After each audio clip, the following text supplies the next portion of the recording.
Good day, everyone. I hope you're excited as we are here for my first ever YouTube Live, as well as a topic most of you have been wanting to know more about knife photography. Now, let's improve our skills. For those that don't know me, my name is Franco L, but my friends call me Frankie. This channel is all about knife knowledge, reviews, unboxings, and head to heads. Funny enough, I just had a small rebrand short of a week ago on my channel if you haven't checked out that video, and I removed the word photo from my channel name and all other socials. But at the end of the day, I've been a photographer. I've been practicing photography for over 13 years, and it's really something I identify with. Now, the goal of today, because you're here because each of you has a goal, and I have a goal, so hopefully they match. But the goal of today is to help you better understand photography so that you can better photograph your knives. And no, you don't need to have a fancy camera. In fact, really the goal is I'm going to try to help you get the most out of using your cell phone. 95% of what I'm teaching today is about knowledge and not technology. So thank you all for being here. As you can tell, I'm thrilled. I hope you can tell I'm thrilled. I'm going to shut my camera off for just a few minutes as I'm going to explode the flow of things today. Now take this time to introduce yourselves. I see some of you already chatting.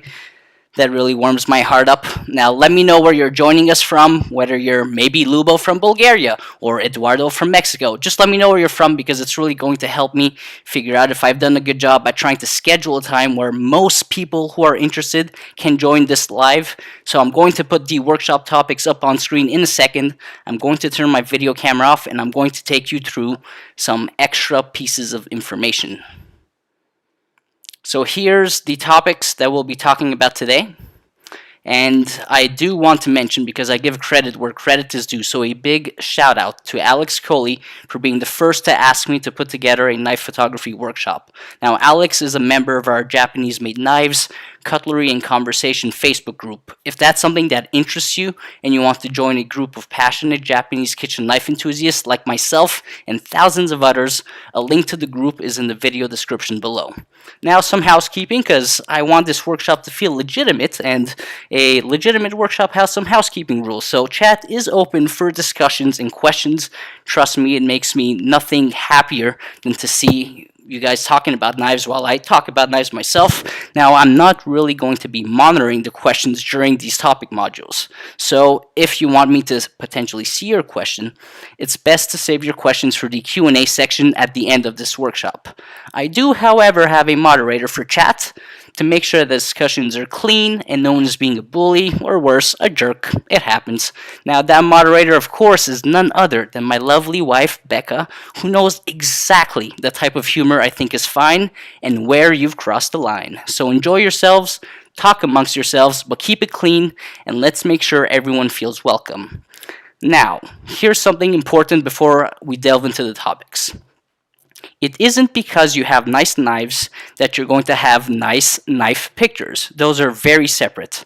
There's a little something in the way called photography.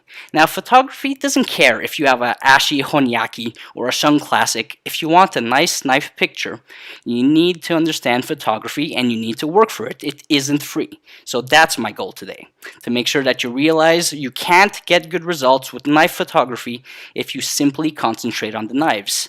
In fact, we're starting this workshop by completely forgetting about knives and focusing on photography. That's where the real knowledge lies. The knowledge you need to tap into to be a better knife photographer has to do with photography. Now, it doesn't matter what equipment you have or don't have. If you understand photography and you use some of my quick tips, you'll be making progress in no time. Now, when I say this is a bit of a beginner type workshop, I don't mean it's easy. I mean that it's simple, that anyone can kind of get into knife photography as long as they understand the basic principles.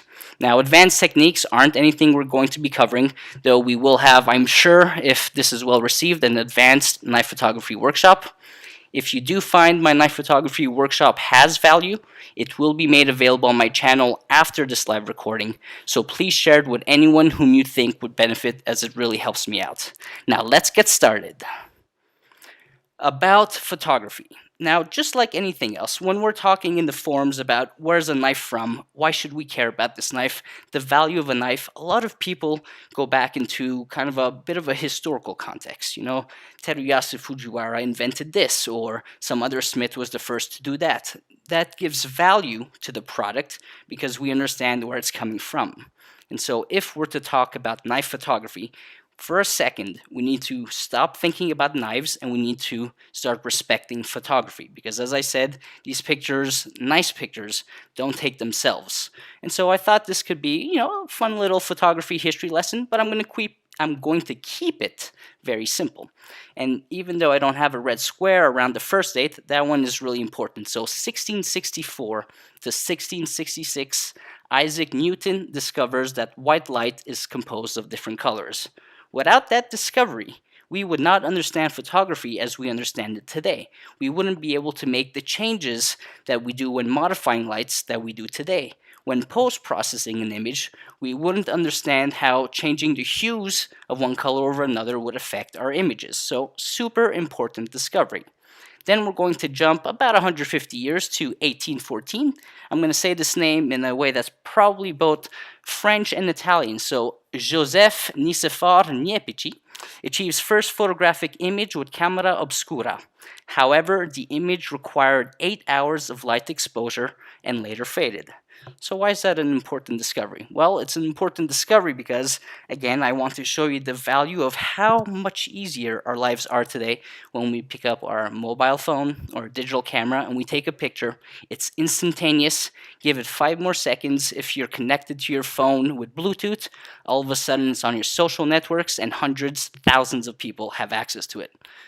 To me, things matter today because I can appreciate where we've come from. And from 1814 to 2022, we've come a long way with photography, from photography that wasn't digital to now digital photography and how quickly we can connect that to our networks. And then lastly, to not bore you too much with these dates, but another huge discovery for photography is 1900s, the first mass marketed camera, the Brownie. So we went from conceptualizing from theory and theory about light that also affects other sciences like physics to 1900, people are maybe starting to realize maybe there's something we could do about capturing light. We understand light. What if we capture light? What does that do for family heritage? When you take a look at a picture of your grandfather who is no longer with us, 50 years after he's no longer with us, there's value to that. It's a very powerful tool. So that's a little bit of history. Next, I'd like to talk about light. Now, I'm a scientist, I'm a wildlife biologist, so is that why I care about light as a science? No. In fact, when I started photography 13 plus years ago, I wasn't a scientist. But the second I started to acknowledge photography as both an art and a science is when my photography started to get better. Now, human eyes are trichromatic. RGB stands for your red, green, blue, and we see the spectrum of visible light. This is mainly for you like light physics nerds out there if you want to know the details. Now, a camera sensor is nothing more than a blank canvas waiting for your instructions on how to integrate that light. So that's why in the next slide, we're going to see what are some of those parameters that really help us acquire light in the best way possible. Now, light is what paints the picture, but as the holder of a mobile phone, of a DSLR, of a mirrorless camera, as the user, you're the one who's telling the camera what to do in order to get the best image. And really, light is responsible for kind of 3 main factors that help determine the success of your image from the photographic standpoint. Not is this a nice knife picture, just in terms of photography, have you understood that some important components are going to be saturation? So say how vivid is one pixel to another for a specific color. Contrast, in terms of if you say had 2 pieces of paper next to each other, how different are they in color one from another? Is the black paper that much blacker than the white paper? And then exposure, in terms of your general shot, are there too many highlights or are there too many shadows? Highlights being your white areas, shadows being your dark areas. Now I think I'm going to skip most of this other than one other part because the one thing I don't want to do is burn you out on light science before we even get into the good stuff. But one important lesson on this slide here is that there are 2 main types of light. I really need to drill this and bring this home. 2 types of light, hard light and soft light. And this is the easiest way to try to remember this. The sun, when you're staring at the sun and it's on a blue sky day, no clouds, and you put your hands in front of your eyes, you know why the sun hurts? Because it's hard light. Because it's not being filtered through anything. It's not being diffused through anything. It is as pure a source as possible. If I were to turn the lights on above my island right now and stare at them, that is hard light. Soft light is when the hard light is diffused, is reflected, is minimized in one of many ways. So, same example, but now I'm in my home. I have a south-facing window. I look outside, I see the sun. I put my hands over my eyes because that hard light is too harsh. What can I do to soften it? Easy. I have white blinds. I bring them down halfway down the window. Now that hard light, the sun, the light is hitting the white blinds, but it's being refracted, it's being deflected within the material itself, and by the time it gets to my eye, it is that much softer, it is that much more pleasing. So knife photography, a lot of it deals with understanding light, and a lot of that comes down to understanding hard light versus soft light. For example, when you're taking pictures of patina, a topic that we'll cover later, hard light typically isn't fantastic unless you have the appropriate angle because it doesn't show the contrast that is needed to properly depict patina on a knife. For patina on a knife to show up, again, we will cover this later, but it's best when you use side lighting or soft light and change the angle of your knife until you get the just amount of contrast so that the patina that's typically multicolored and matte compared to the reflective surface of the rest of your knife really becomes apparent. Now, when I think of light, and I think of parameters that are in my control, sure, mainly it's for my mirrorless camera, but even with cell phones these days, it doesn't have to be a super fancy cell phone. If you just take the time to go into your camera settings, you'll see that sometimes you have access to 3 parameters: ISO, aperture, and shutter. And I can get into the details of that, but again, this is a knife photography workshop. I mainly want to bring to light, nice pun there, right? I mainly want to bring to light how complex photography can be, and that when you take a look at your knife images, and maybe you have a complaint, it's just not as easy as pressing the auto button on your iPhone or on your Android phone or even on your computer. You need to understand why you took the picture that you did and where you have access to manipulating parameters so that you can take a better picture. And those parameters are mainly ISO, aperture, and shutter. And there is no better infographic than I've ever found in my life so far than the following one. Now, I encourage you to take a screenshot of this because it's one that I've lived by. I've given other photography workshops and I often show this simplistic infographic showing you what aperture, so an F number, f32, f22, how that affects the scene, how shutter speed, how quick your shutter is released in front of the camera. Again, I say camera, but I'm talking about even mobile phones. You just don't see it or hear it happen. How quick the shutter needs to happen to capture a shot. Do you want your shot to be blurry or do you want it to appear static? And then your ISO is essentially a term about light sensitivity. But let's put that jargon aside. This was your primer. If you feel like you need 2 minutes to kind of just relax with all this nerding around about light science, it's not a big deal. We can get back into it. So I'll give you guys 5 seconds to digest this, and then we're going to start the knife photography first topic, which is composition. I'm going to take a look at Becca and make sure that everything is good in terms of quality. She's giving me the thumbs up. I've given you your 5 seconds. Let's dive in. Now, the first picture I want to show you is this one right here. So, what about this picture, right? The topic we're going to cover now is composition. It's not enough to have nice knives. It's not enough to sometimes even understand photography. If you fully understood everything I just taught you, it still would not be enough sometimes to take a nice picture. This one I've even labeled bad composition. Now, why is this a bad composition? Because I can tell you that anyone who wants a Denka, a red lacquered handle Denka, sorry, they look at this, and most of you are probably thinking, wow, that's a really nice shot. I disagree. This is really bad composition. It's top down, sure, it's classic. There's a beautiful knife, but what's that kielbasa sausage doing over there? Is this my idea of food photography? Is this how I'm tying them together? I'm like, here's a knife, here's a kielbasa. So to me, this isn't a successful shot. How could we have improved this? So again, everything we're teaching today, the takeaway, what I want you to learn is how can you improve your knife photography.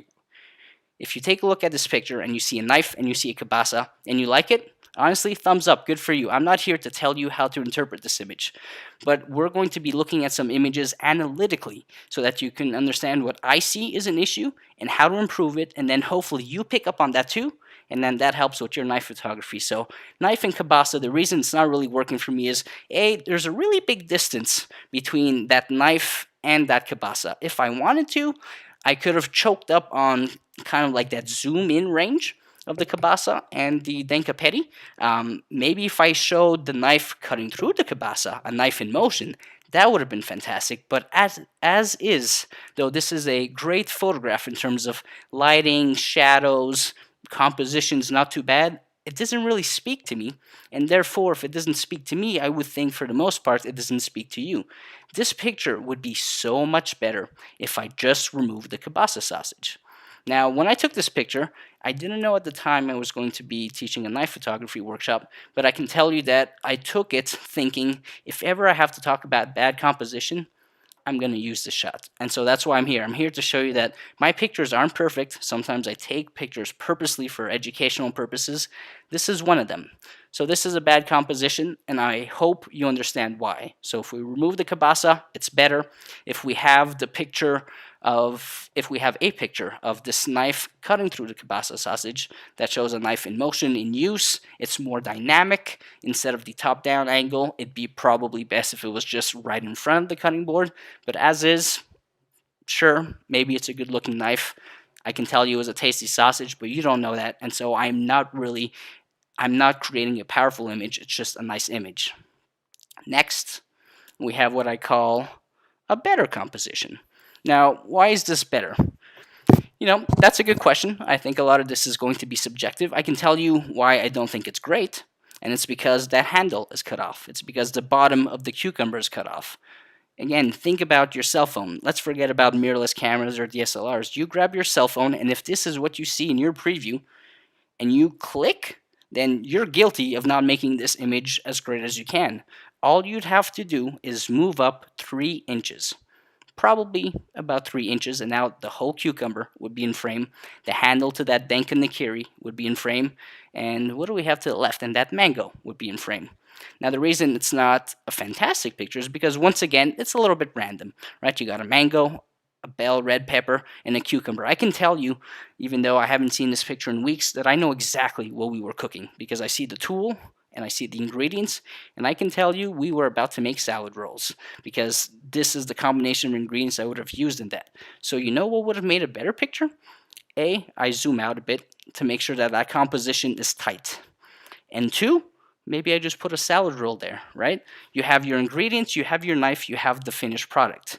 That is great composition. And so we're starting the workshop today talking about composition because even though I've been taking pictures for 13 years, I'm almost embarrassed to say that I think my composition has only really started to get better about 5 years ago. What did I do for the first 8 years? I kind of just obsessed over technology. I obsessed over gear.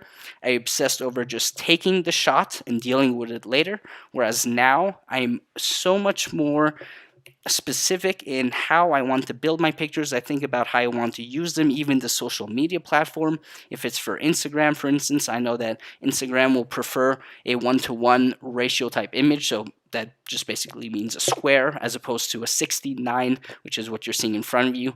And so composition has turned out to be pretty much the most valuable tool in my knife photography or just my photography toolkit other than properly understanding photography. So you need to understand photography. Then you need to start working on your composition, understanding why an image looks the way it does. And then it's so important to keep your images, to look at this image like mine, a failed image, and say, how could it have been improved? If I want to trash it after this workshop, no big deal. But now I've presented it to you, and you can see why I'm not happy with it, and you can also see how I can make it better. Not to mention that I did say if you were to back up 3 inches, you'd have a better composition. But I also have an unnecessary amount of room on the right side, right? So you have your 3 vegetables. I guess really we can actually consider them all fruit because they have seeds, but that's not the point. And everything's really tight. in terms of composition. And then you have this gap on the right. So bring it up 3 inches, put a salad roll, boom, there's your story. I use these vegetables, I cut them with an nigiri, and there's a salad roll. Will it be the most appetizing image? Probably not, but this is about understanding where we went wrong and how to improve it. Now let's go on to the next picture. This one I called nice composition. So this one is better than bad composition. It's better than better composition. This one is nice composition. So why am I labeling this one as nice composition instead of just better composition? Well, remember when I told you there was an unnecessary amount of room in the previous image? I'll just bring that up right here for a second. In this case here, what I'm doing is I'm playing with angles to fill up the cutting board. Had I put the peppers just top to bottom, knife top to bottom, I would have ended up with the same issue as the previous image, the better composition one. So here what I'm doing is I'm playing with angles to fill space. Now, another fun fact is the way humans interpret information is going to be top left to bottom right. So just think of a diagonal line from top left to bottom right. This is super important when creating an image because an image isn't just an image anymore these days. It's storytelling. And so here I have the peppers at an angle. They form a bit of a V. And then kind of breaking up that symmetry, I have the river jump sentoku that's also at an angle, but at a bit of a different angle, which makes it stand out, which separates it from the ingredients, which is fantastic. Where did I go wrong here? I mean, there's plenty of things I can critique on, but the main thing, again, I want to bring your attention to is take a look at that handle. You can tell that there is a butt cap on that handle, and it's not because of how I cropped it in OBS Studio. That is the native image. That's the way it looks.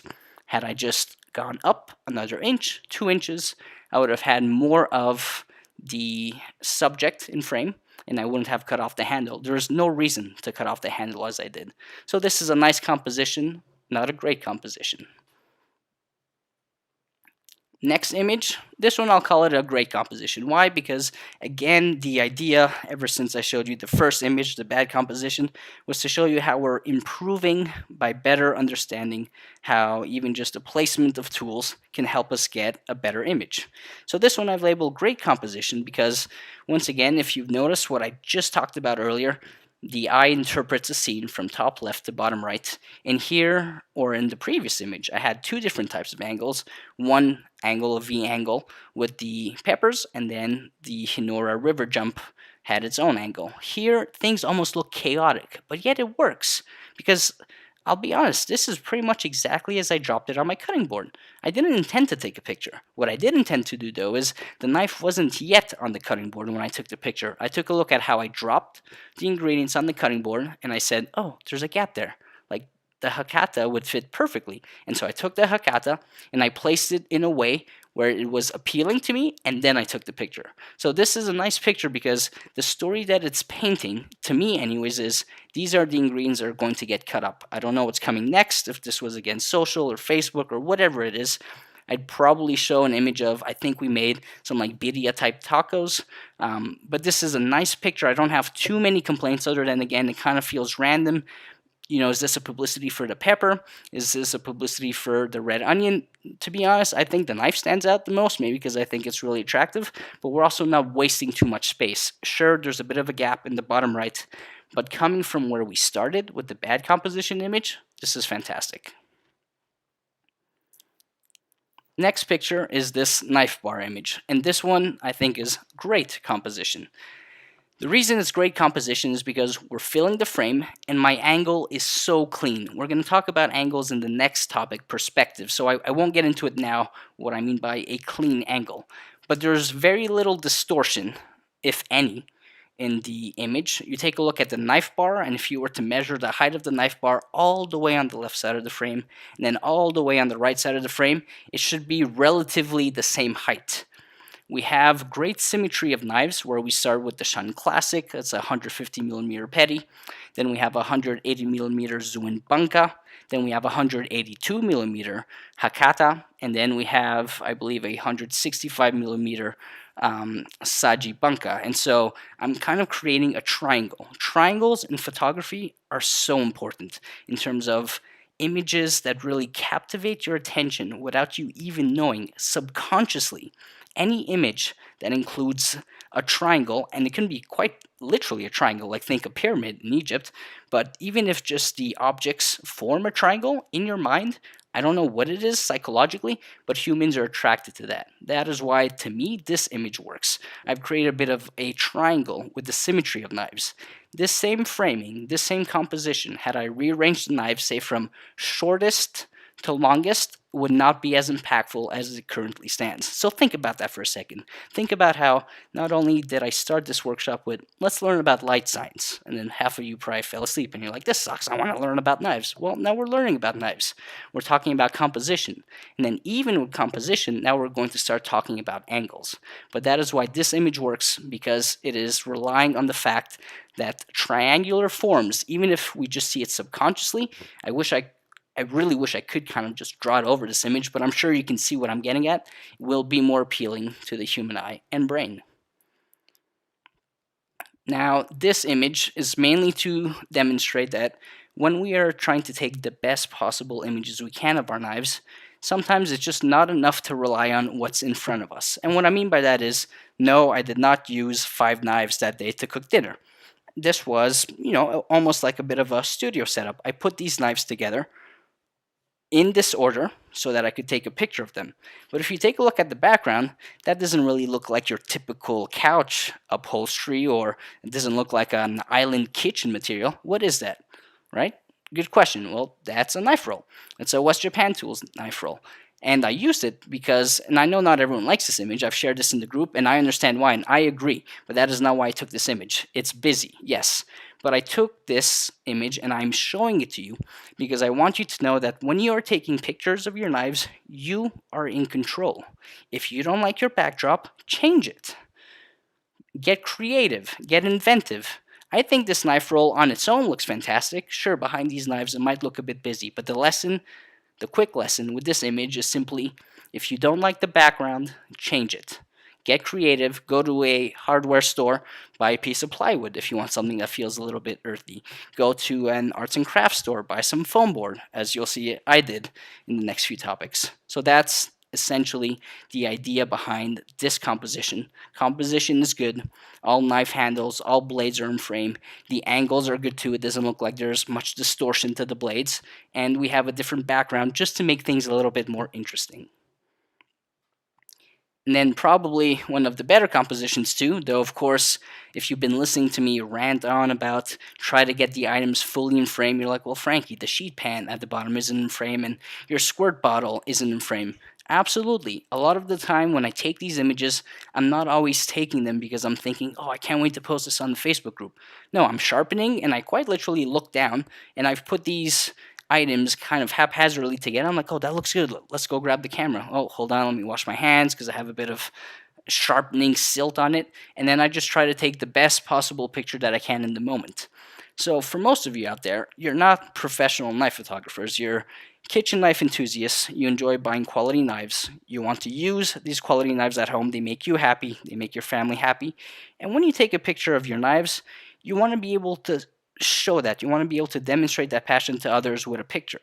Don't go crazy is the lesson here. As in, if it's going to take you an extra 30 minutes to take a picture that you would deem perfect, but 30 minutes sooner than that, if you didn't invest those 30 minutes, you would still get an image that's 85% perfect, is that extra 15% really worth 30 minutes? If you're not going to be selling this image, if you're not going to be publishing this image, just take the best image that you can in the time that you have.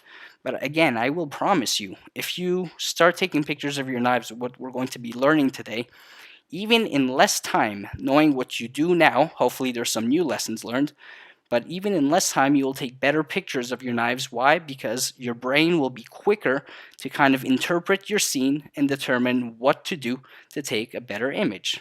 So that's composition in a nutshell. Let's move on to our next topic called perspective. And here I only have one image. And I think this one's important and it's impactful. Why? Because sometimes I like to do some little social media tests. And that's exactly what this image was. It was a social media test. I took a picture and I tried to purposely distort what the length of the knives might be so that I can then ask the community, what do you guys think? What length are these knives? And I can tell you that I think, if I remember correctly, based on kind of some social media analytics, 30% of you got the majority of these wrong in terms of their proper lengths. And the reason for that is because I distorted them. So I'm going to show you something here. I'm going to turn my camera on.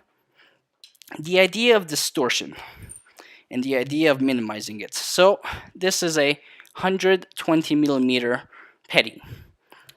If I take an image of this petty in what we call orthogonal, so that's when the object is 90 degrees perpendicular to the other object. So if I'm looking down and I'm making a straight line, okay, this is orthogonal. What I did to distort this is two things. I relied on the distortion of the lens of my camera to begin with, and then to exaggerate that even further, I relied on just some basic physics principles, which is if I'm doing an orthogonal shot, actually, here's the lesson before I talk about distortion. If you want to show your knives in their true dimensions, the truest dimensions as possible, both from the scale of the handle to the length of the blade to the belly depth, if you want to give someone as real a picture as possible, take your images in an orthogonal fashion. Take your phone, take your camera, and directly, so you see they're parallel to each other and they're perpendicular. Don't tilt your phone this way, don't tilt it this way, as straight as possible, as straight as possible. When someone looks at an image, they'll really be able to get a better understanding of the proper dimensions. They might not be able to say, oh yeah, that's 120 millimeters long and that belly depth that's sitting at 36. That's not the point. It's that there's no distortion in the way the image comes out, and so they can see how big the handle is compared to the blade. What I did here was just the opposite for the image you kind of see on screen. Is I took the knives, in fact, and I said, this is orthogonal. This is the best way they can interpret the scale. Now, we're going to move it further away. We're going to tilt. And so the tip of the knives are going to appear wider than they are, and then the behind of the knives is going to appear narrower than they are. And so on top of that, a next level thing I did to trick you guys even more, again, it's not like I did it maliciously, it was a social experiment, was rather than have, say, two knives right next to each other in terms of the tip height for the images, right? What I did is I kind of just offset them a bit so that once tilted, there's even a further exaggeration. So to look at this image and to kind of drive that home, what we're looking at is a 170 millimeter Giotto on the left, an Asaizan, a Shibata Kotetsu Type 2, 150 millimeters. Then we have a 240 millimeter Kiritsuke. So funny enough, let me just remove my camera so we can see that. That's the longest knife here, but you would probably think the Giotto was longer because since the tip is closest to the lens of the camera, that is where you will experience the biggest distortion. And so that 240 Kiritsuke, A, looks like it has a tiny handle, which isn't the case, and B, that Giotto just looks like it trumps it in terms of size. And then, of course, next to it we have, what is that? Oh, a 75 millimeter petty. I was trying to remember the length. And so this is the idea of distortion and how sometimes I see people taking images of their knives and they are seriously distorting their knives in a way that I don't think they intended, but it's because they want to show the tip of their knife, right? Or they want to show how sharp the heel is or how bad the fit and finish is on the choil. As much as possible, this is the lesson for this part of the workshop. Try to think about taking pictures of your knives in an orthogonal fashion, right? So that's a new term, but this basically just means 90-degree angle to your subject. No curvature, no angles. You'll get the cleanest picture. You'll be able to show images that are really scale realistic. And so if we went back, or if you can remember the last picture I showed you for composition of my knife wall with the 4 images that kind of created the triangle, the reason that image 2 is so beautiful is because it's orthogonal. I'm looking at the knife bar and my lens is smack in the middle of the frame. It's not towards the tip of the knives, which would have distorted the tips and made the handles look narrower. It's right in the middle of the frame. So orthogonal. Write that down. ORTHOGONAL, essentially 90-degree angle to your subject that will create the most realistic perspectives of scale and dimensions of your knives. Now, this next topic is going to be fun. I'm going to bring the camera up. I'm going to have a sip of water. How are things going in chat? We haven't had to ban anyone yet? Fantastic, guys. So, topic 3 is tools in your environment. When we talked about composition, one of the images I showed you is I said, for this particular image, if I wasn't happy with my background, it's up to me to change it, right? We are in control of our images. If you don't like an image, don't point at your camera and say, this is a beep camera. I don't know, just the only person to blame is us, right? We're here as human beings to learn and to get better. Accordion paper. This is my first piece of using tools in your environment to take better pictures. And I don't know if any of you have even used this, or you're probably wondering what that is, but it's exactly what it sounds like. And you want me to be honest? In fact, I've been honest this whole entire time. But it is my most powerful tool in my little home studio. Accordion paper. Exactly what it sounds like. I have quite a bit of magazine paper, mainly Costco, because they'll send us a magazine every once in a while, and I use it to test the edges of my knives. But I also create these little accordion papers, and these live in my knife drawer. So what are they, right? So it's paper that is essentially folded into an accordion. This one is from a Pocky stick treat. This is the Costco stuff, and the way I use these is because if you take a look at most of my images on clean backgrounds, I'm not sure if you noticed this, but go back and you will notice it now, but there's a shadow that is created below the blade. Now, the closer your knife blade is to the background, and the less of a shadow exists. Why? It's just, again, simple physics. Light is striking the edges of your knife, and then it will kind of flood onto each side, creating a shadow. Depending on how close the light source is, and depending on how close the knife is to the background, you get a larger shadow, you get a narrower shadow, you get a darker shadow, you get a lighter shadow. I like shadows, right? If used appropriately, shadows can, a little bit like we talked about perspective and dimensions, give you an idea of how the tool might feel in hand. It makes it more realistic. When you see something that's Photoshop, like I just did this a few days ago for my old band, I said, guys, I think when the pandemic's over, maybe we should get together, do a show again. There was a great promo picture, but it was with the old bassist, and I just Photoshopped my face on top of theirs. It doesn't look great. You want to know why? Because there's no shadows, there's no depth to it. It's just a 2D face that I stitched on top of another face. In this case, most of my pictures, if you notice, will have soft shadows. And the way I create that is because if you were to take, let's take this book. If you were to take this book and you want to take a picture of this knife, this is how most people would do it. Now, of course, the book would be this way, but for purposes of you seeing it visually well, I'm just going to hold it this way. People would put their knife on the book, and what would happen here is, well, the blade would just touch the book like this, right? So I use accordion paper, I'm going to keep calling it that, because I like to wedge the paper between the blade and the background, in this case the book, so that essentially, it's going to be real tricky. There you go. Now, of course, this accordion paper is too big. The point of using accordion paper is you don't want to be able to see the paper when you're taking the picture. But if you can already start to see what I'm doing right there, is I'm elevating the blade so that it sits as flush as possible. If I remove the accordion paper, two things happen. The blade dips and the handle goes up. Now, this isn't how you would take the picture. You would take it from above, but you will notice that because if you remember what we just said about perspective, with the blade dipping and the handle going up, even if you took an orthogonal picture so as flat as possible, the knife is already distorted. So in order to minimize that distortion, in order to lift the blade, in order to create nice shadows that kind of pull off the edges, man, do I love this accordion paper. I just keep pieces of paper in my knife drawer, and I use these for almost every nice picture. Now, just for fun, because I don't like that you can see the paper, let me grab another knife and show you another example. Actually, this is probably a fantastic example. Fantastic to have the knife wall right behind, right? So that was a small 120 millimeter petty. Maybe the lesson there as well is I didn't take them all out, but that is why I have different size accordion papers, because if the blade is small, you want paper that is going to not exceed the length or the depth so that it doesn't show up in the picture. But a big bad boy like this, Tinker Tank, I guess this is a good time to do a shout out to Josh from Let's Handle This, made me this handle and put it on a few months ago.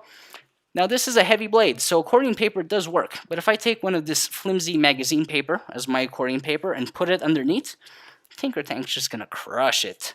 And so what I did instead is, after I enjoyed my Pocky treats, I made an accordion paper out of cardboard. So now I have two different materials.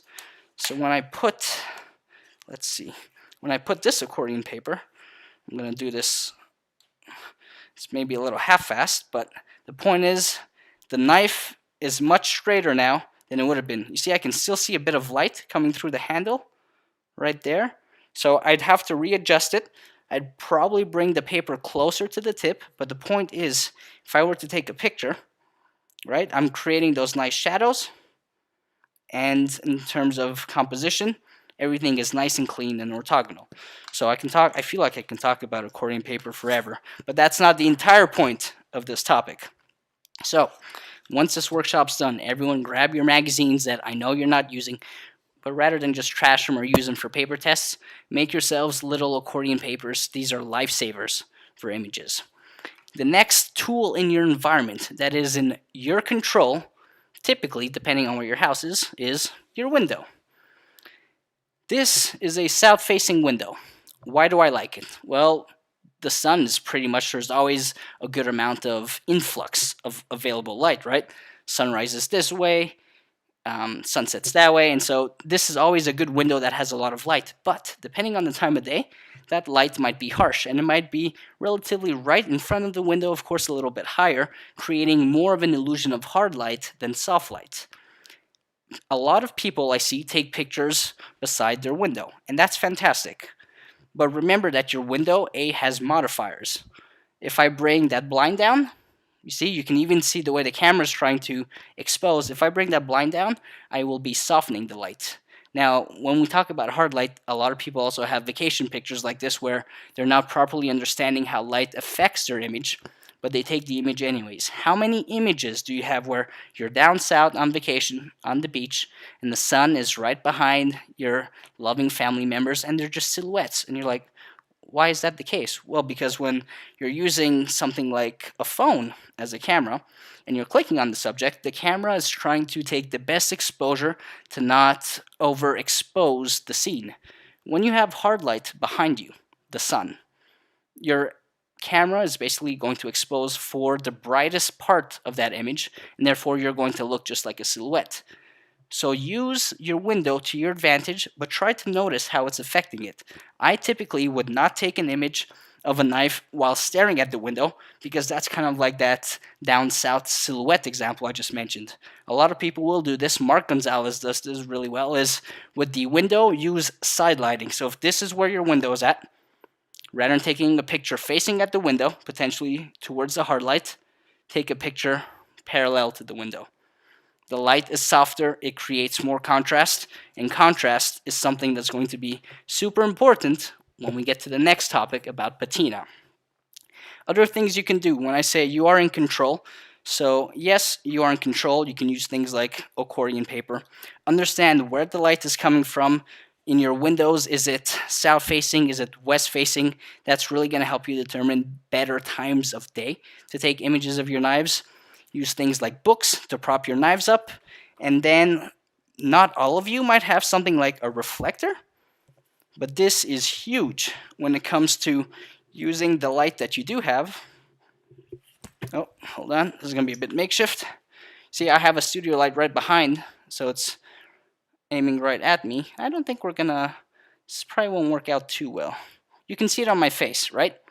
More light, less light, depending on where the angle of the diffuser is. But if you don't have, this reflector, all you need to do, a white piece of paper. Most of us have this in home. See, the solutions I'm trying to give you aren't, go out and buy a mirrorless camera, go out and buy a studio light, go out and buy a reflector. No, I'm telling you, do you have a piece of paper?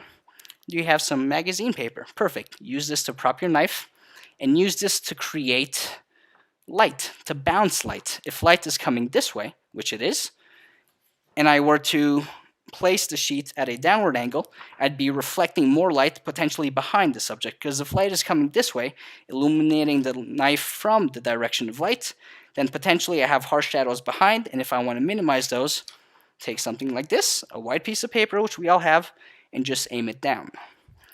Now, in contrast, or conversely, what you can do is you can get a black piece of paper.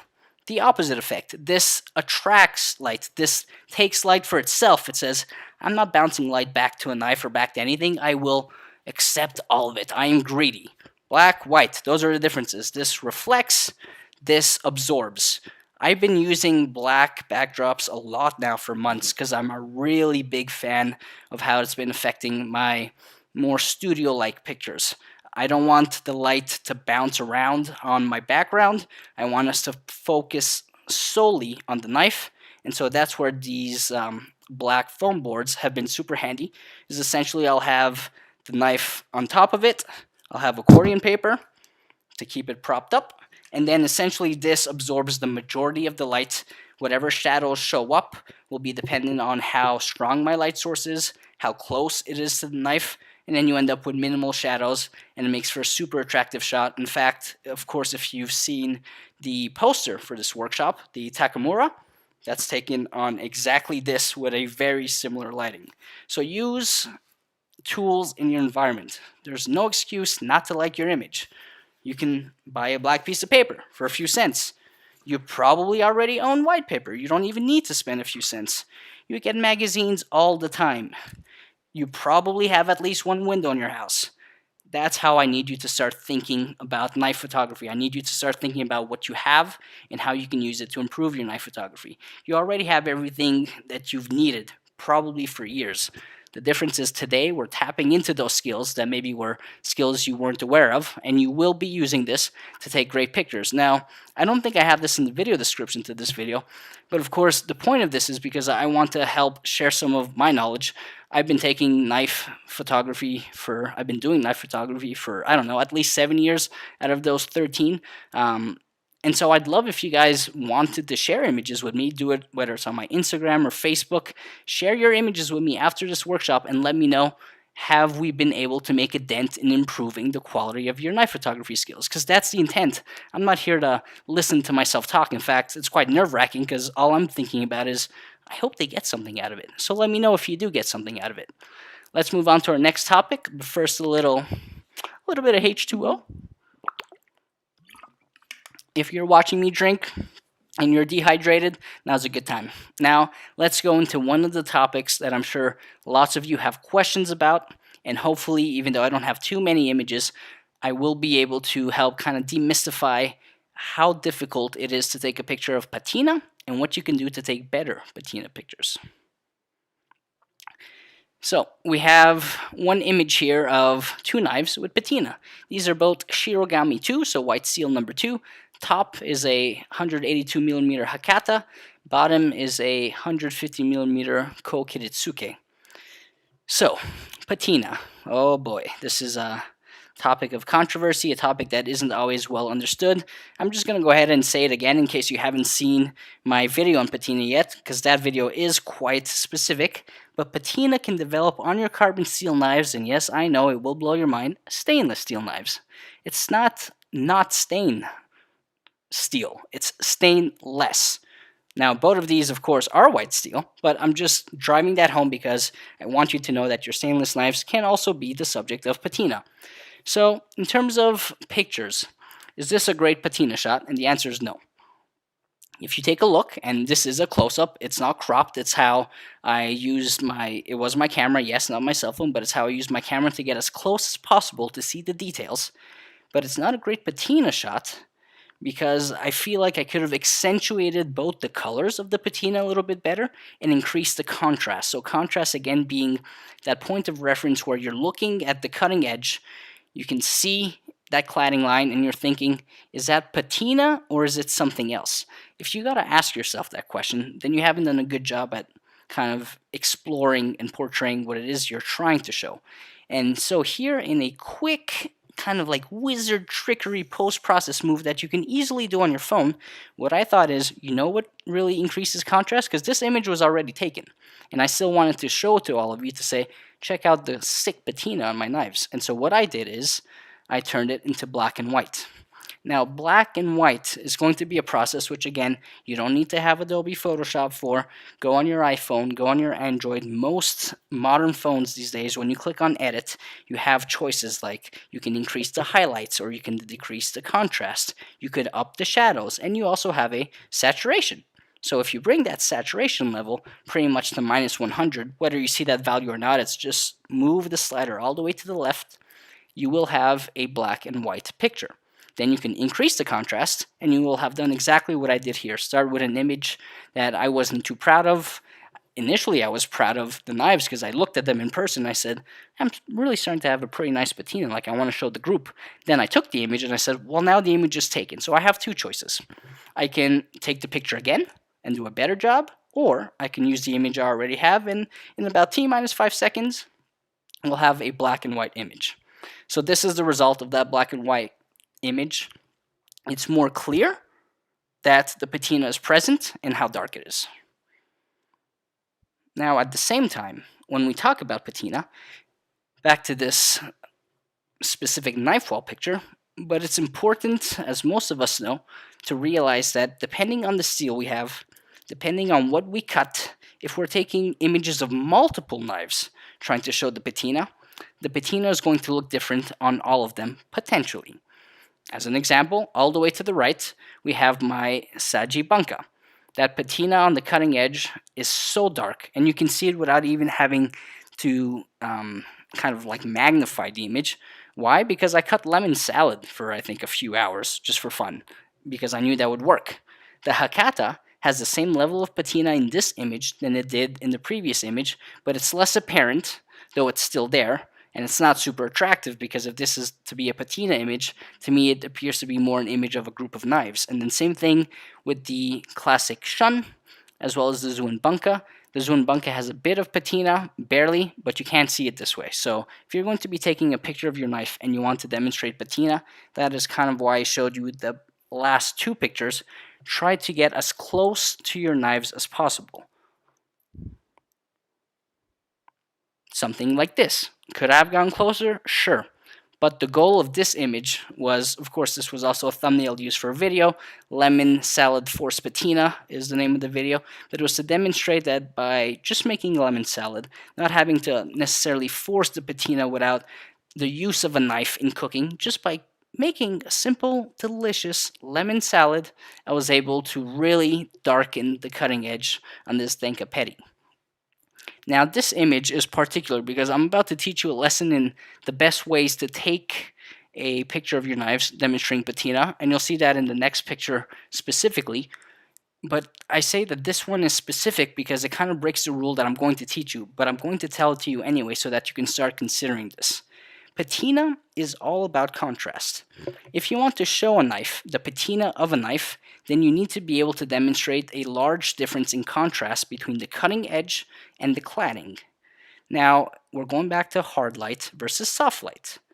Hard light is sometimes not great at demonstrating the contrast of a subject, specifically when it's behind the subject. But, as I did in this image here of this Lynn Valley Forge chef's knife, I used side lighting. When you have hard light or even soft light from side lighting, but mainly hard light, the way it kind of paints the picture in front of you, it paints it in a way that's a little bit harsher. You have these really, and you can even see it in terms of the separation of the knife to the background, you have really sharp edges. So anywhere where you have sharp edges, it's telling you that you have potentially a high contrast image. And so to show patina, you can do two things. You can take your knife, go next to your window, and place yourself at what's going to be, essentially you want to place yourself parallel to the window. You don't want to take a picture staring at your window. You want to take a picture staring along the edge of your window, so side lighting.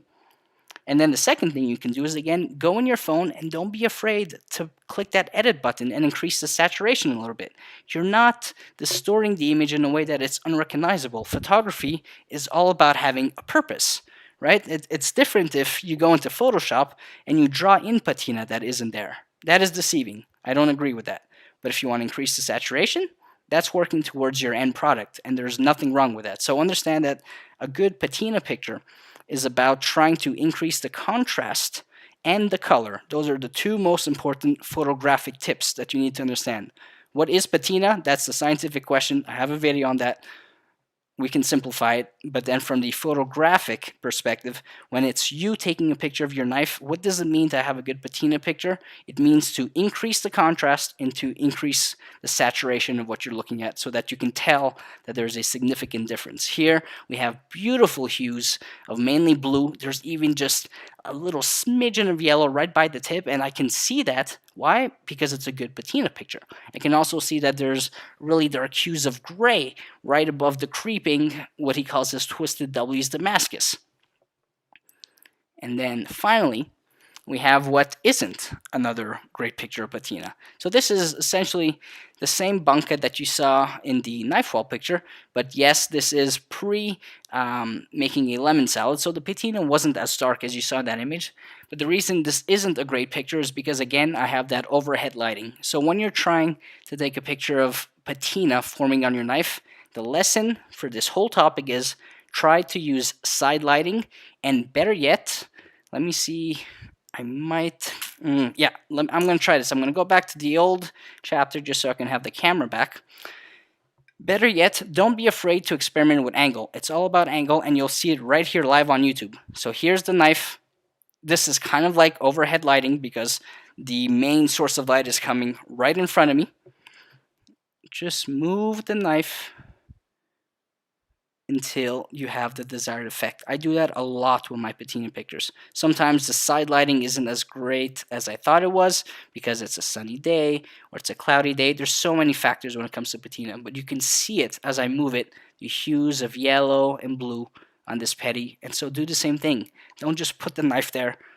Don't control the light. Take a picture and say, yeah, this is a bad patina picture. You're in control. Now you know it's about increasing the contrast on the cutting edge, as well as bringing up the saturation, potentially even just in your phone, but just change that angle until you have the patina forming in a way that you're happy, and then click the picture. Now, next topic is about choils and the famous choil shot. I don't know why lately I have an issue saying choil, but this is all about choil shots. So what you have here, I know some of you love this game, so before I even tell you, go ahead and chat and try to guess what choil is this on. If Andrew Bishop is here, he knows this knife as Harvey Two-Face. This is when I did a really, really poor job at thinning a knife for the first time. Was it experimental? Sure. But did I think I'd mess it up as much as I did? No. Is it also the best it's ever been in terms of performance? Absolutely. So no, I am not too bothered by the fact that I've removed most of the Tsuchimi pattern on the left side because I'm looking, no, right side because I'm looking at it right now. What makes taking a choil shot difficult? If you ask most people in groups, they'll say almost all of them, well, I don't have a professional camera. No. That's not what matters. What's matters is what camera do you have and do you understand how it works. When we take a choil shot, if we take a look at the choil, and that's going to choil. How now, brown cow? When we take a look at the choil, it's going to be one of the thinnest areas on a knife at that angle. And so what the phone needs to do is it needs to focus specifically on the choil so that you can show that bevel geometry. Now, I can't remember. I'm really sorry, guys. Maybe someone can tell me in chat, but I'm going to name drop them both since I can't remember which Jesse said this in our Facebook group, but either Jesse Palmer or Jesse Beatson had a really good tip that he gave months ago. And that tip was just take your fingers, place your fingers on each side of the choil, because sometimes that choil is so thin that the camera has trouble focusing on it. Focus on your fingers. And therefore, in terms of the plane of focus, it's going to be right on that choil, and click snap. That is great. But there is one thing that's come out of there, out of that technique, which I want us to improve on, is that now all I see, or I see a lot of, is people's fingers right next to the choil. And if you recognize what I just said moments ago, is that the choil is one of the thinnest parts of your subject when you're taking a choil shot. I don't want to see people's fingers next to the choil. I want to see the choil shot. And so if you are going to be taking a choil shot that way, which I think is an excellent way to get your camera to focus on the choil, remove your fingers from the image. Now, if you're holding the knife in hand, like I am here, That's sometimes a little bit difficult. It's difficult for two reasons. It's difficult to bring your fingers next to the choil when you want to be holding the handle, but more importantly, what it's difficult to do is it's then difficult to stay sturdy.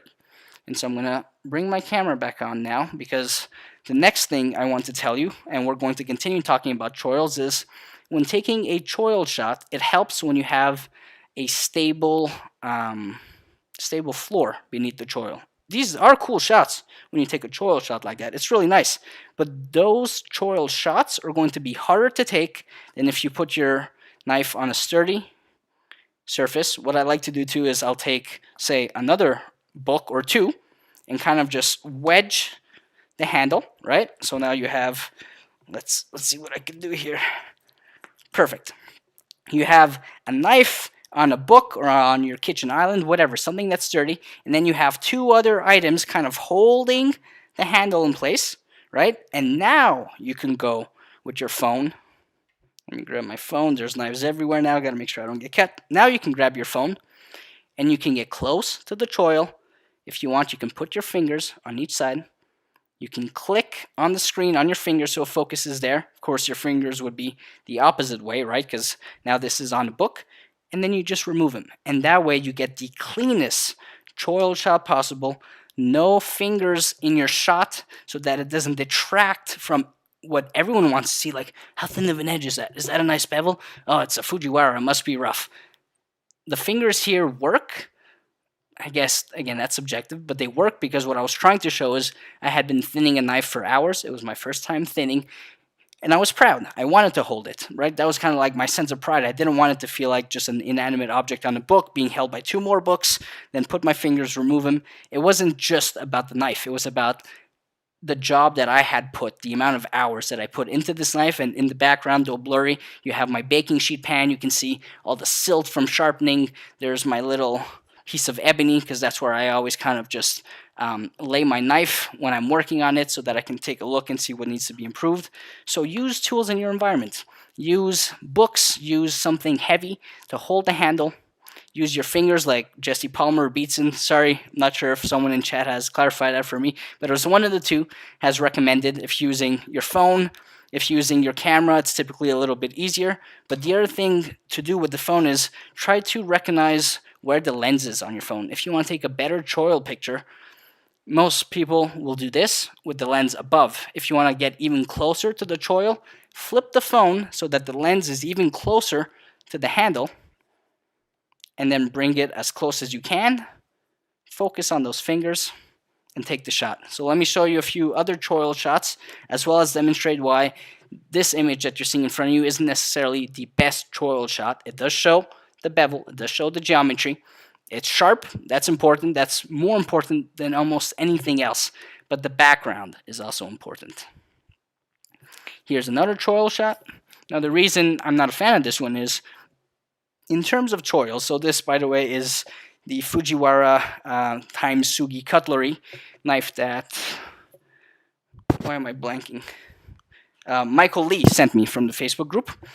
So this is the choil shot of that knife, and the reason I'm not a big fan of it is, yes, it shows the geometry, it shows the bevel, but what really distracts me, maybe it's like the photographer in me, you can see that in the background there's about 3 different colors and 2 textures. So I'm clearly using the foam board. I took what I imagine was the template or the thumbnail picture for the video on that foam board, and then I left it there and I tried to get as low as possible, but I didn't do a great job. That blurry foam board in the back, about, I don't know, 1 finger up from the choil itself, kind of just cuts in the back, and though it's so blurry, it really distracts me. So the lesson here, and you'll see it in some other images, is as much as possible, try to have a light background behind, and if you can get as low to the knife as possible, kind of like that POV if you were staring right from the butt of the handle, then you will have a choil shot that will be crisp by using your fingers, or just if your camera's lucky enough to focus on it, and the background also won't be distracting. This is Lubo's Konosuke Fujiyama. So Again, showing the choil, but showing how that background can be distracting. Again, the issue here is you can tell that I'm shooting it at a bit of an angle. If I was really parallel to that handle, then you wouldn't see the cutting board behind it, as it's kind of cutting through halfway up the belly of the knife. And that to me is distracting, but again, for purposes of like this workshop, sure, it's a choil, it's in focus, and it shows how incredibly, incredibly thin this bevel is on Lubo's knife. Next is what I would call a better choil shot. Not perfect, but better.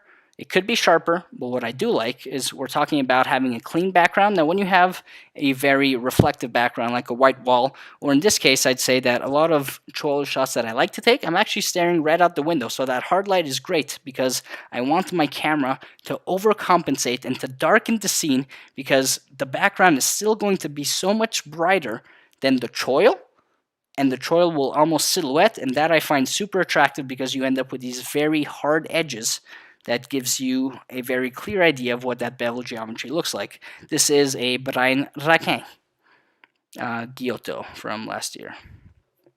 And then finally, kind of just tying it all back together, the importance of why people think choil shots are really cool, especially when buying secondhand, is because it can help you determine how much work or how little work potentially someone's put on the grind of the knife since they got it, or if there's an anomaly in the grind. This is my, let's see if there's any guesses in chat. I'll give it 1 Mississippi, 2 Mississippi 3. This is a fat boy. This is a Takeda Honesuke, or as some of you like to say, Honesuke. Now, next subject is about trying to take all of this and tying it together into what I call the knives in use section. So, let's kind of do a bit of a recap before I show you more of these images. We've learned that knife photography is pretty much not about knives at all. Sure, understanding knives is important. What's the steel? Like, how is it going to patina? But if you forget about knives for a second and you think about photography, now you're really going to up your knife photography. So we know more about the science of photography. We understand how composition affects how a knife might look, even in terms of perspective, scales, and dimensions. We've learned that we are in control of how great of a picture we can take when it comes to our knives. All I gotta do is take a little white piece of paper. If I take a picture of my knife and it's a particularly dark handle and I think, oh, that handle just looks too dark, I wish I had a flash. You don't need a flash. You need a white piece of paper. You need to understand where the light is coming from, what direction the light is coming from, then use a white piece of paper and bounce it onto that handle. And now there was, in particular, I think in the composition topic, I showed you 2 images that I thought, you know what would be better if I would show these knives in use instead of just mango, pepper, cucumber, nigiri, empty space. If I was cutting even one of those ingredients with the nigiri, that would be a more impactful shot. And so that's what I'm going to be showing you here. Knives in use. And yes, of course, this clearly looks staged. But you know what? I did cut that eggplant. I needed that eggplant for a tomato sauce. I only stopped because, quite literally, because this is a bit of a heavier knife. This is the Fuji Taimsugi Cutlery Giotto. It literally just kind of wedged there and stayed there, and I thought, you know what, I think this might make a nice shot. Out of all the shots I took of this knife, it is one of my favorites. And you know what? Out of all the shots I took of this knife, it is the one that I did not plan for. And that is, again, kind of the impact and importance of knives in use. So take pictures of your knives being used. Most people in the forums, they do want to know what you own. We all like to kind of flex a bit sometimes with the type of knives we have. But no one complains when they see the knives being used. I think even the collectors are probably just happy that you are using your knife and that you can demonstrate essentially how you use a tool from an artisan. It makes the artisans happy and it makes just about anyone else happy. So these are me just basically showing you knives. This is what I still consider a knife in use. This is the Fujiwara Maboroshi, or aka Harvey Two-Face, that I was thinning. Again, I was proud enough that I think I probably used the only clean finger, which was kind of the pinky on my right hand, to set the timer up on the camera, take a picture. I think I took 2 pictures. I didn't want to touch the camera too much. But this picture, to me, says a lot, and I would hope that to others it says a lot. If people ask, like, thinning a knife, like, is that a lot of work? Like, what does it look like? Is it clean? Here's a picture. This is what it looks like. I use my Atoma 140. No, it's not clean. There's a lot of steel that's going to come off your knife, especially when you're starting at the lower grits. And this is a knife in use picture. It speaks more than just saying this is a knife that I own. I'm also now showing a process. Again, the power of photography. This is a knife that you can't even tell almost what it is. Most of you are probably thinking, is it a Sujihiki because of the length or Gyuto? You are right, it's a Sujihiki, but this is more about a knife in use. Sometimes what we want to share, again, is those special moments where you cook a piece of meat and you're hoping that that temperature internally is perfect. You're cutting it, your wife is kind enough to kind of come over your shoulder. Sure, you might have asked her to do so, but take this fantastic picture. And this knife in use picture, if you were to, say, accompany that with just a picture of the Sujihiki next to it, that's a really beautiful way of demonstrating to someone, here's a knife I'm proud of, and here is how I am using it. And then lastly, a picture that in terms of photography, like if I take a look at the science of photography, composition, lighting, this is never an image that I was particularly happy with from the photographer standpoint. But if Takayuki Shibata tells me he likes it enough that he wants it on his website, and it is, you give it to him. And the reason he likes it is because there's two of his knives in the picture, and they are knives in use. They're not just static, lifeless. I'm giving them life by cutting the bottom end of a cabbage and slicing some red onions upright, and I think there's butter, and I have no idea what I was cooking. But the point is, they're not just knives on the shelf anymore. They're knives that are being used. Now we're going to move on to the power of control. What I mean by that is, again, this is not a workshop where we're concentrating. And for those of you wondering about time, I'm on the second to last topic, so I don't think we have a half hour ahead of us, if you're curious. So pre-post, the power of control. You are in control of your images. Clearly, this is not an image of a knife, but it is a delicious plate of pasta. It doesn't matter, again, I'm going to keep driving this home if you're using a mobile phone or a DSLR or a mirrorless camera. This image was destined to go straight in the trash. When I take pictures of food, it's probably one of the subjects that I invest the least amount of time in terms of getting a great picture. Why? Well, because I'm not a food photographer. I'm not a chef at a restaurant. I want to eat that food. That food isn't there. I'm not showing it for you because I want to excite you. I mean, I do want to excite you about what I'm cooking, but I am starving and I want to eat that plate of pasta. And so if my first or second picture isn't great after I've kind of assessed the parameters of the type of lighting I have, the background, even choosing the right dish, if it's not great, well, that's it. I'm done. I'll share as best of a picture as I can, and I'm going to eat that pasta.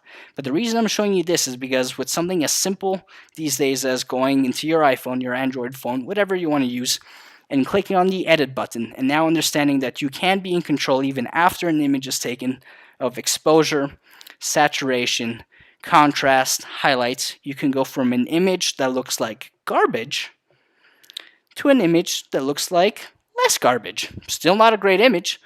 That pasta, yes, by the way, was just about that yellow. They were egg noodles. But take a look at where we started. Trash. Less trash. Still not a great food picture. By all means, I would never put this in my food picture portfolio. But that's not the intent of this. It's to show you that you can do this. Not just me. You can do this. And now, of course, we got to tie it back to knives, right? So this knife rack picture, one of my favorite pictures, but this is the raw image right out of my camera, and here's what I did to it after. And it's going to appear minimal, and it kind of is, but whoop, what's the first thing you guys notice? Sure, there's a slight magnification to that crop, but what's the first thing you notice?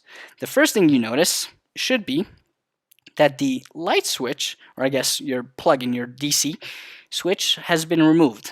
Now, yes, I will agree, you cannot do this on your mobile phone. Not yet, anyways. Or you can if you have, say, the mobile version of Lightroom. And so maybe what I'm trying to do here is I'm trying to get you excited for an advanced knife photography workshop where those who do have access to photo processing software want to kind of dive in a little bit deeper and see how you can make things like this happen where absolutely, I agree. I manipulated the shot. I removed it, and I removed it quick. It's not even perfect. But I did that, and this is still one of the most popular pictures on Instagram. I took it in that one-to-one format, knowing Instagram, the algorithm would say, yes, thank you so much for abiding by rules, and would push it to more people. But you can't argue that this image isn't better without it. Of course, I brought up the exposure, contrast, saturation, but just remember, this is all about you being in control.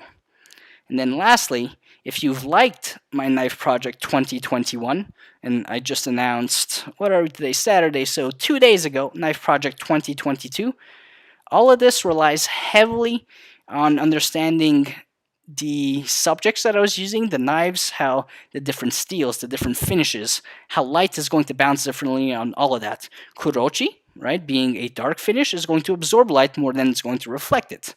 A stainless steel knife, something like on my Kotetsu, with a Megaki finish, is going to reflect light more than it's going to absorb it. These knives, the first batch, especially for the Knife Project 2021, took me an insane amount of time to take. I tried a lot of different techniques until I got it right, but these aren't steps or techniques that I can do in a phone. So as long as you also acknowledge the limitations of what you can do and what you are in control of, then you're guaranteed to increase the success of what you can do in terms of increasing your knife photography skills. And then what we're going to end on is essentially, again, kind of just getting you guys excited for an advanced knife photography workshop. And, spoiler alert, this is a knife you haven't seen in Knife Project 2021, so maybe it's a 2022 knife. It should be facing the other way, but for purposes of this workshop, it's easier to see it this way. So this is the Zuin Banka on a clean black background. Here I was trying a different background that isn't foam board. It was corrugated. What did he call it? Corrugated cardboard? Yeah, thanks, Becca. And I wasn't a big fan because it actually reflected light more than I thought, and it also has quite a bit of texture. So this is something that I would use if the background was much further from the subject than it is here, where the subject is quite literally on it. And for those keen photographers in here, you might not notice it right away, but if you take a look at the bottom left of the frame and you kind of see that sharper shadow that's angled, that's my elbow. That's me kind of leaning over it, leaning over the knife. Then we have the Yoshimi Kato Chokabocho, also on a black background. We have the Tinker Tank with the awesome handle from Josh at Let's Handle This. Oh, here's another little spoiler. I'm working on a knife review for a Canadian smith, Jesse from Nordquist Designs. This is a shout out to him. Absolutely fantastic S-grind Nakiri. This is a close-up of a knife that High Fan sent me. I believe it's still up for sale if ever... I didn't think I'd be doing these shoutouts, but it just happens that these pictures I picked are selective. So yeah, if ever you want this knife, it is made out of Tamahagane by Yasha Yukawa. And then finally, the knife that kind of started all of this for me. Yes, it took Alex Coley to be like, Frankie, would you mind putting together a knife photography workshop? But at the end of the day, I didn't want this to just feel rushed. I didn't want this to just be a collage or a slideshows of images. I wanted it to be educational. I want you to walk away from this with your head that slightly hurts from that very first topic, all about photography, and that's okay, because the way I think teaching is best is when you do walk away with a bit of a headache. You have a headache because it's too much knowledge exposure, but even though your head hurts a bit, your brain, believe it or not, it has retained everything. When you wake up tomorrow morning, it will be clearer than right now, where you're trying to assess every single topic and every single tip. But this is the picture that kind of started for me. When I took this picture in a more studio setup type of setting, I thought to myself, yeah, this is it. This is the one I'm going to use for the poster to the knife photography workshop. This is, for me, a huge departure of where I started doing live action photography, of bands, of people playing sports, roller derby. I've never worked on images in a bit of a studio setting, but now with the pandemic, 2 years later, I bought my first studio light so I can do some videography, and I've used it to my advantage because I now have new visions of how I want to do knife photography, and I'm trying to make that vision happen.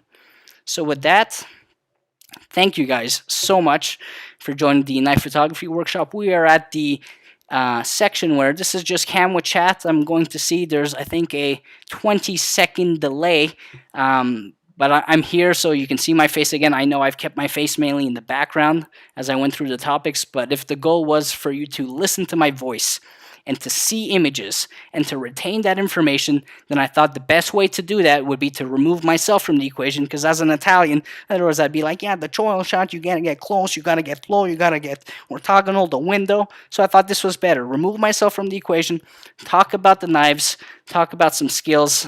Hopefully, you remember at least one thing from this workshop. And if it's one thing, make me happy and just go ahead and make yourself little accordion papers. Like, how cool are these? Like, these fit in my pocket, they fit in my shirt, I can fit them behind my ear, and they're so useful. I really find that this has made a huge difference in terms of portraying how my knives look and giving them more dimension. I'm going to go to the... Oh yeah, actually, I'm trying to remember. Any questions? Let's have a look. Don't worry. Yes, this video will be posted on my channel, so if you showed up a bit late, not to worry, unless I've severely screwed up technologically wise. I think the second I stop stream and go to YouTube Studio, it'll ask me. Becca, have you seen any questions? Yeah, well, we have two comments about alternatives to the accordion paper. Craig uses little pink erasers. Oh, no way! Anthony said he put like sticky tack, glue tack on coins. Ooh. Hold the angle and it sticks. I like that. All right, so Craig says he uses pink erasers. So the great thing about that is that Craig clearly already understands that using something like a pink eraser, no, forget what he's using. Craig understands that lifting the blade from the background will create more dimension and will also help with the perspective of a knife. The nice thing about the pink eraser is that it's of a certain height where it will work for most knives. Now, Craig probably knows this too in his experiments, but it won't work for all knives. What I mean by that is the Tinker Tank and this Onryu, in terms of height from ground, if I were to put them down, the Tinker is going to be higher up. So if I put a pink eraser, it might work really well on the petty, or it might not. It might even push the blade higher, whereas on this tank, it might be lower, which is why with the accordion paper, and I do like that pink eraser trick, but what I like about the accordion paper is I make multiple different papers of different lengths, but also different number of folds. So the more folds I make, the higher up it would push the blade. So when I pick up one of my knives, I specifically look and say, like, how high up from the background does it have to be? All right, I'll grab this. Or it's heavy. Now I'm grabbing this cardboard accordion paper. What was the second question, Becca? Blue sticky tack. Blue sticky tack. I really like that. Because when I'm using this accordion paper, the one part that's annoying is the following, is that, again, let's just go to the Tinker Tank because it has a whole lot of belly depth.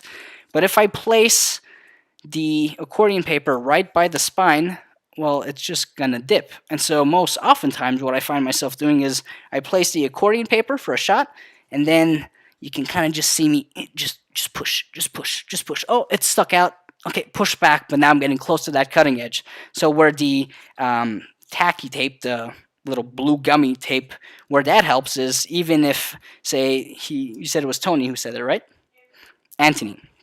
No, I think it's probably Tony from Togushu, maybe. Or maybe not. Anyhow, if the accordion paper is right in the middle, and this accordion paper, because of the belly depth, might still not be placed at the right place for the edge not to dip. But if you have the tacky tape, what's nice is it's just going to create adhesion, and this will probably be good enough as well.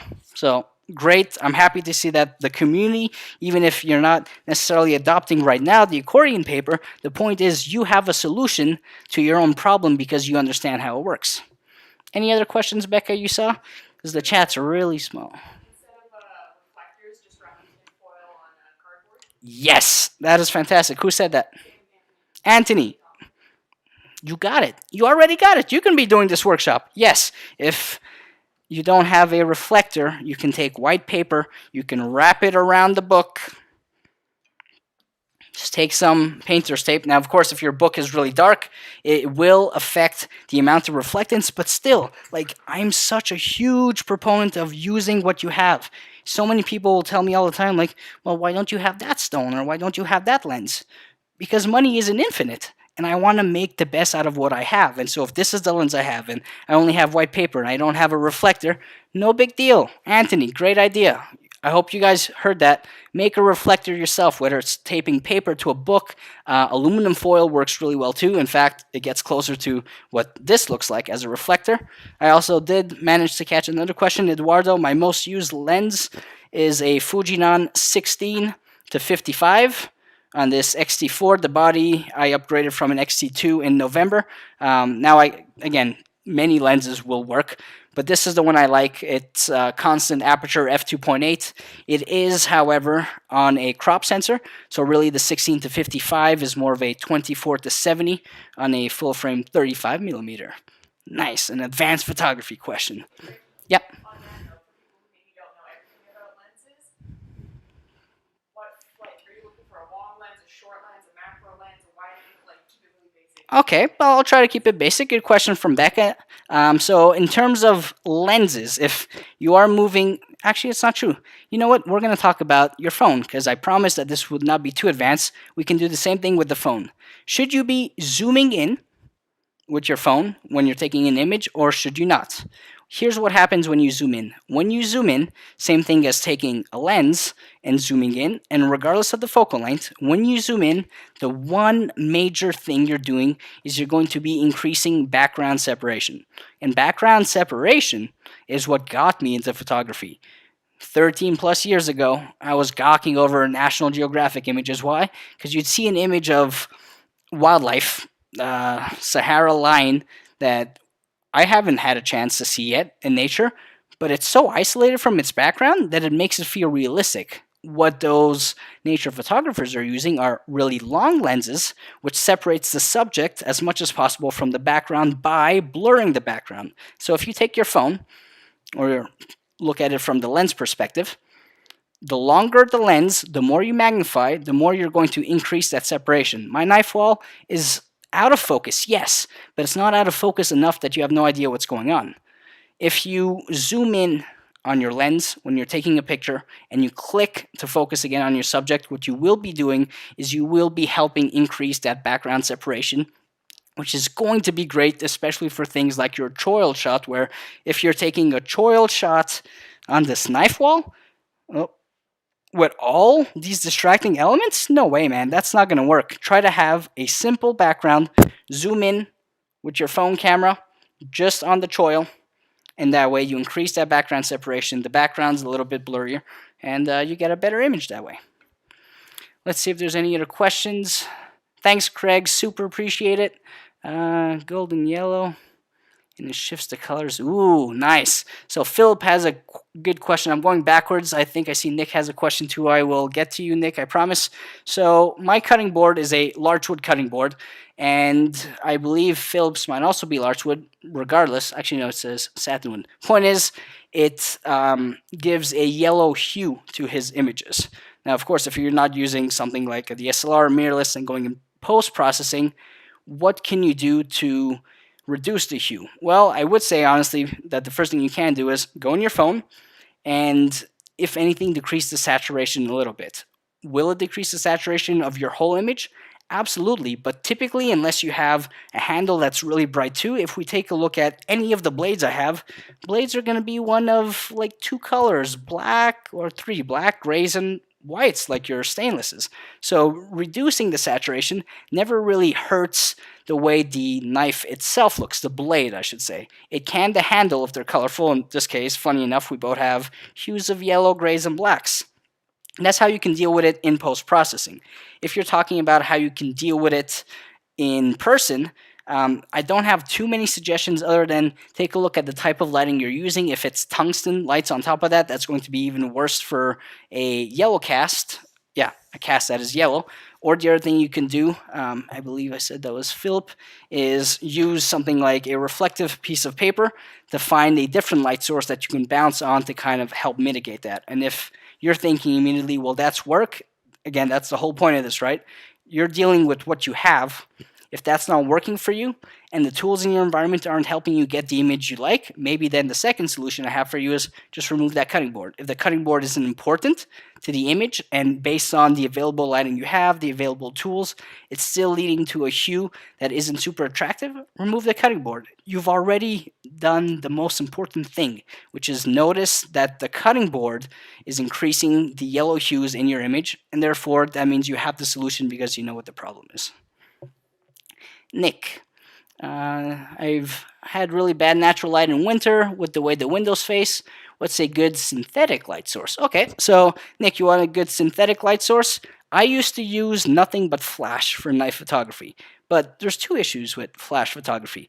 The first one is that the best type of flash photography, in my opinion, are going to rely on two things. Either having the light be diffuse, because if you shoot a knife pointing down with the flash directly at it, it doesn't matter what your power settings are, it's almost always going to lead to really high contrasty shadows, and so you need to diffuse it with like a Gary Fong light bulb diffuser, or you point it at another surface. In this case, I pointed right at the ceiling, which is white. But here's where the flash creates an issue. If you have walls that are different colors, wherever the light is going to bounce on, you're going to end up with hues from that wall. So if the wall behind me, if this was a yellow knife wall, that wouldn't be very nice. But if I were to bounce the flash that way and it comes back, I'm now bouncing yellow light back. And so what I have found to really enjoy, I'll just grab the computer. And it's quite inexpensive, Nick, if you don't go crazy. In fact, I would probably recommend the same model as this, but in a company called Newer, is I use this studio light, which costs 150 bucks Canadian. Oh, I'm unplugged, no big deal. With a $15 umbrella. Why the umbrella? Because it diffuses the light. So that's a 60 watt bulb with a CRI of 97, which means white light looks as true to white as nearly possible being 100, but you don't really have lights in that range. And so that on a light stand with an umbrella, I do my food photography, I do my knife photography, I do my knife videos. It's super multi-purpose. Any other questions, Becca? I'm just going to have a sip. I feel like I'm about to cough. Let me have a look. What is the most used lens? I had, okay. Yeah, bounce a strong light off a wall. Anthony knows. Gonna have to do a collab with Anthony. I think that might be all of it that I can see. Now, most importantly, not everyone is joining us live. If you've enjoyed it, please feel free. There is going to be a link to a Google Forms in the video description below. Click on that link, answer some questions. It's going to help me kind of make this a little bit better for you if we're doing an advanced workshop. I just want to hear, have I hit the, what's the expression? The nail on the toe, right? Have I forgotten a subject? Now I've pretty much surveyed the community to make sure that I was going to talk about subjects that were of interest, like Choil shots, Patina. But still, if you have any questions, don't be afraid to reach out to me on any of my social networks, Instagram, Facebook, and Twitter. I'm also on TikTok. I forgot to put that up there, but TikTok is more of a random social media channel for me. I kind of just post things randomly. So I'm most available on Instagram. Thank you all for being here. I know it was a bit long. I had no idea how long I was going to make this. I just wanted to talk to all of you. I appreciate every single one of you. Now go out there, take the tools, take the knowledge I talked about today, and improve your knife photography. And then if you want to, I would love to see those images. If you want, I can even maybe share them in another workshop. For those that did not attend live and are maybe watching now, I hope you've enjoyed this as well, and feel free to share this with your friends and family, whoever you think will benefit. This video will be up either later today or my time, Alberta time, Sunday tomorrow. I'll probably have a knife review on the Nordquist Designs knife next weekend or the weekend after, so look out for that. And otherwise, I want to say a big thank you to all of you, because I'm here because you all think I have something to show, to share with the world, and I appreciate every single one of you. See you next time.